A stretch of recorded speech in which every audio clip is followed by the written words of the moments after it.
The Honda 2.3 Outboard is shipped in a cardboard box just like this. So your first step is going to be to open the box and remove the motor. Visually inspect to make sure there's no obvious damage or anything that's wrong with it. Then set the motor down. You're going to want to put the tiller handle up. There's some little feet on the opposite side for resting on, and then remove the packaging. Install the outboard motor bracket on your NuCanoe. These are model specific, so make sure it matches with your model. Then set the motor on the outboard motor bracket, make sure it's centered, and then tighten it with the clamps on the inside. Slide the sleeve from the tiller extension handle onto the tiller handle on the motor. Once it's on, that can stay on. Then take your tiller handle and slide it over that sleeve, tighten the clamps to secure it.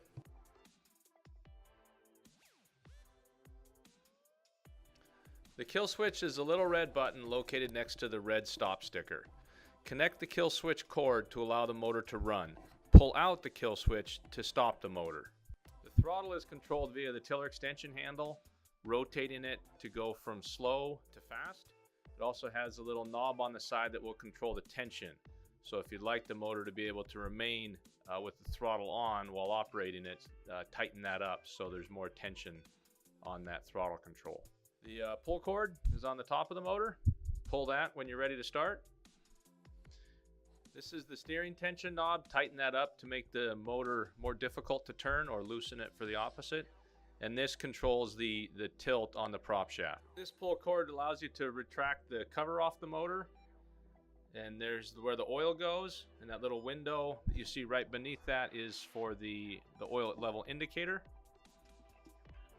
This is the fuel shutoff. Open when you're running, closed when you're done.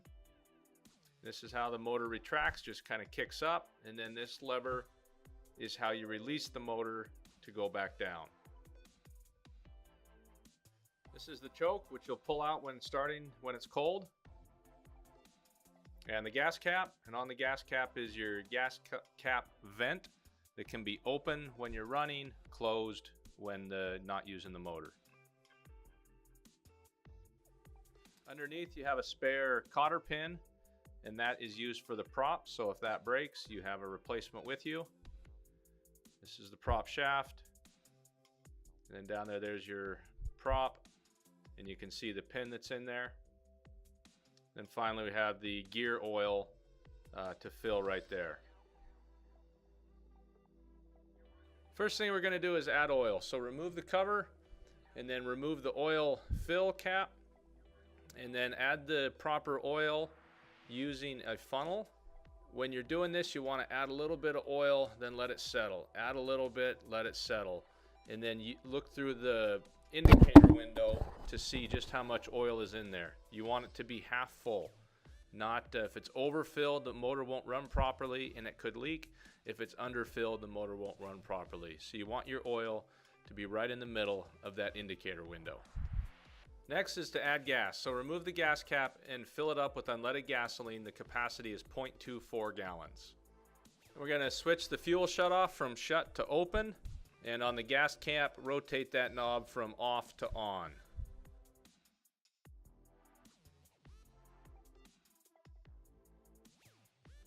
Then we're going to pull out the choke for the first start and when it's cold, and rotate the throttle so that the little arrow is pointing to start. Now you're ready to start the motor, so give a tug on the starting handle, and you'll want the motor to start up and then leave it running with the choke on until it will idle with the throttle at slow and the choke pressed in.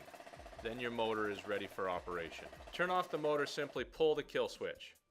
After it's been running, the prop shaft will be hot, so do not touch from this sticker on down. When you're done using your motor, you want to close the vent on the gas cap and shut the fuel release lever on the side of the motor. Then you can remove the tiller extension handle, which just makes it a little bit easier to handle. Loosen the clamp screws on the motor and then lift it off. And you want to set it on these feet. That's the side you always want to put the motor on. Remember what parts are hot here, that whole shaft. So set it on that side with the tiller handle up, and you will be good to go.